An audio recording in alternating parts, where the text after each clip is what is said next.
What's happening, folks? Back with another music video reaction, and we're going to watch a classic video which I quasi-remember, which is to say we're going to watch the video for Tears for Fears' Head Over Heels, a song from their second album, Songs from the Big Chair, 1985, and I believe, I'd have to go back and look, but I'm fairly certain my very first Tears for Fears audio reaction, because I have I don't even know what you call them, like shaped disc, I think, meaning it's a vinyl record, but it's shaped like a clover, a four-leaf clover, and it was one in my 80s collection way back when I first started transitioning from reacting only to techno and punk rock into reacting to 80s synth pop, and I began going through some of my 80s vinyl, and then shortly after that I started buying some CDs of old 80s album that I was familiar with but didn't have myself, and shortly after that is when people started sharing a lot of music with me, and I truly began in earnest the deep dives I've been doing ever since.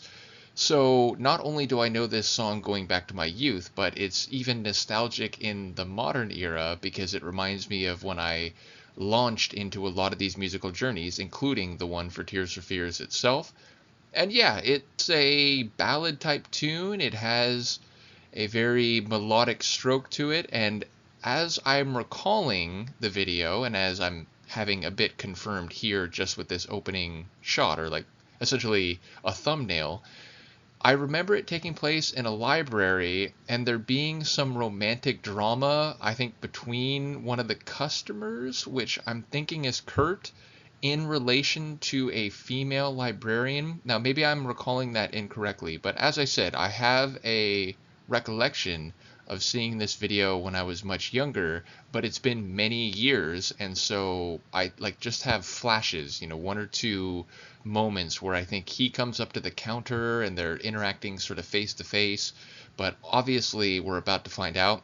Either way, I think it's a very beautiful tune, and it's one that speaks to the 80s, maybe not as obviously and memorably for many people as their Everybody Wants to Rule the World, but I think it's another tune that the moment you hear it, you have warm nostalgic thoughts of the 80s, at least for people of my generation and probably a little bit older as well. In any case, let's give it a listen. This is Tears for Fears and the official music video for Head Over Heels.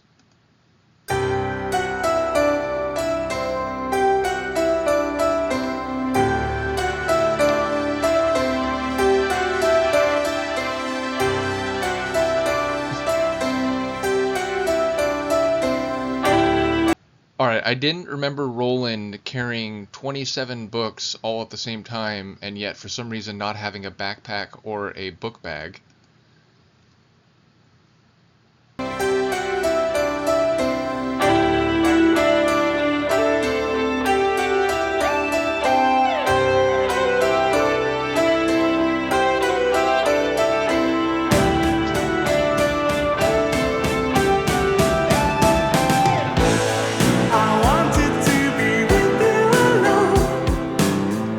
Okay, so I guess I'm already being shown that my memory of this is a bit skewed, because I recalled Kurt talking to this bespectacled female librarian. I did remember her having glasses, but apparently it's Roland, but although I do suppose we see Kurt lingering, perhaps lurking in the background, so maybe there's a bit of a love triangle afoot.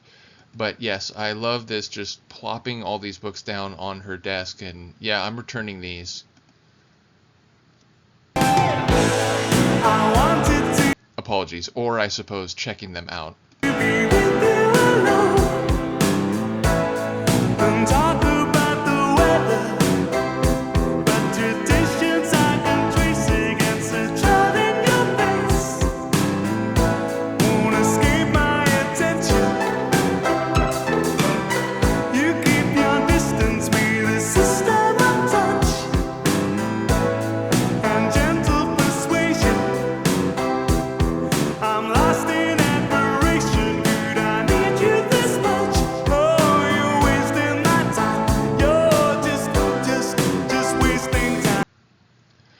So, is there an explanation for the chimp?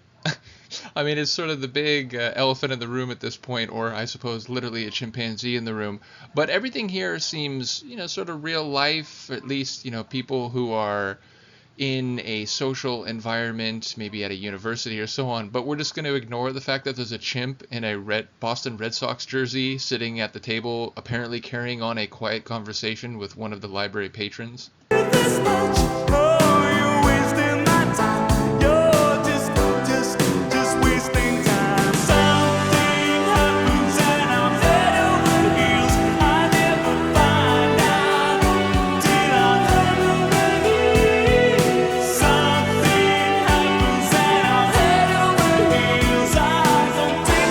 Alright, anyone else from the 80s, and especially I suppose people of my age, will immediately think of the Ghostbusters film, which has an early scene in a New York, I think, public library, and the paranormal forces start making the library...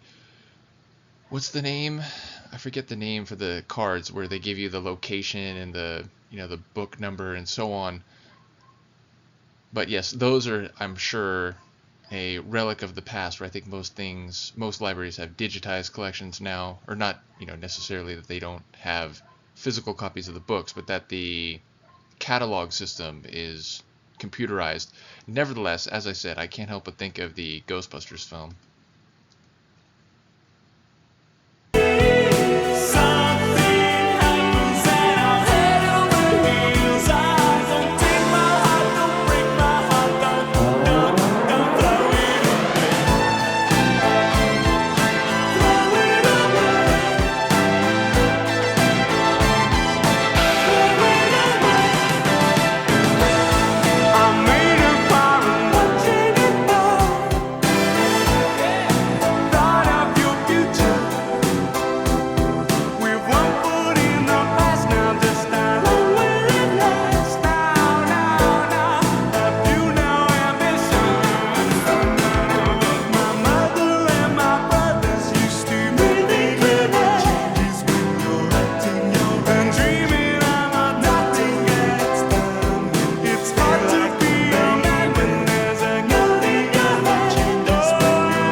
I am wondering about these shots where he went up and now he's coming back down, if he's actually on some sort of crane, or whether this is like... It doesn't look like green screen work. It doesn't look like this is being projected behind him. So I wonder if this is indeed a practical effect, as it appears to be.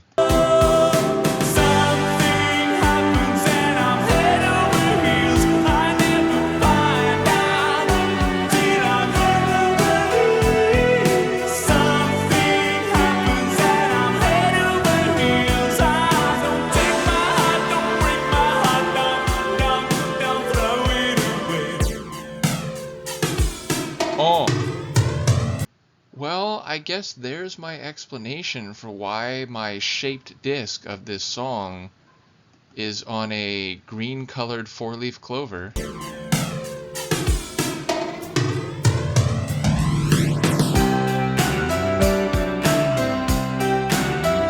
And I apologize to again pause so much, but I was told that the drumming in Everybody Wants to Rule the World was actually mime drumming, and it was literally just the drum machine, but they paid a drummer to pantomime the actual percussive rhythm, so I wonder if that's the same here. This is my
What an interesting shot to finish. So at some point in the future, it suggested that Roland's character becomes maybe the university library administrator, and she's now sort of still librarian, sort of his secretary. But it's shot in maybe not a full black and white, but sort of a like sepia tone type of aesthetic. Maybe this is like flashing back to the 50s or something. Either way, this last shot is very intriguing. But yes, I suppose despite starting relatively normal, quote unquote, it very quickly became a bit larger than life. We not only have the chimp, who interacts with a number of folks over the course of the video, including both Kurt and Roland, or like maybe it was just Kurt, maybe Roland didn't. But either way, Kurt interacted with him, her, multiple times. But we had someone in a gas mask, and other people, like the library patrons, like the, I think, Hasidic individual, like mouthing some of the lines. The keyboard guy, who I'm not sure who that is, but the shots of him trying to catch books thrown from off camera, and then finally, after I think the third attempt, or on the third attempt, getting it right, I feel like that was probably natural. That, you know, they probably try to shoot that moment, and the first couple, you know, it just doesn't quite catch it, whatever, because his laughs seem pretty genuine, and then the third one, they got it right, and so they just included them all, and then of course it cuts to the chimp clapping. So yeah, a lot of, let's say, silly, not in a bad way, but silly visual moments. But ultimately the video, even in the normal parts, quote unquote, wasn't quite what I remembered, not just because it wasn't Kurt, but it was in fact Roland interacting with the librarian. But yeah, the whole sequence, you know, where the keyboard guy comes in, she ducks down to grab a book, he puts the keyboard up and he's playing it loudly. And the whole time she's looking at everyone, not just Roland, as like, did you see the sign where it says silence? Like, you're loud, you're singing, you're playing keyboards, what are you doing?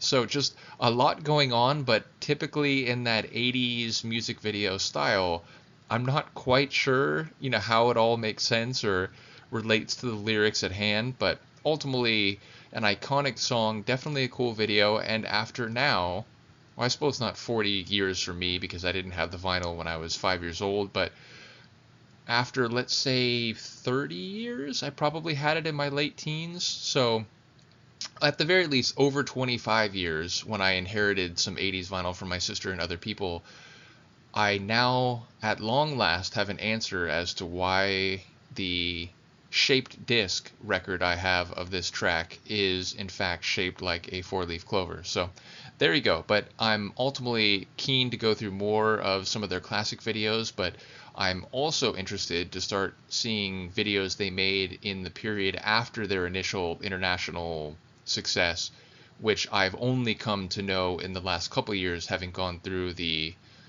audio deep dive that I've been on. So once again, shout out to all the folks who've been watching these video reactions. Let me know what you think of this one, and I will see you next time. Peace.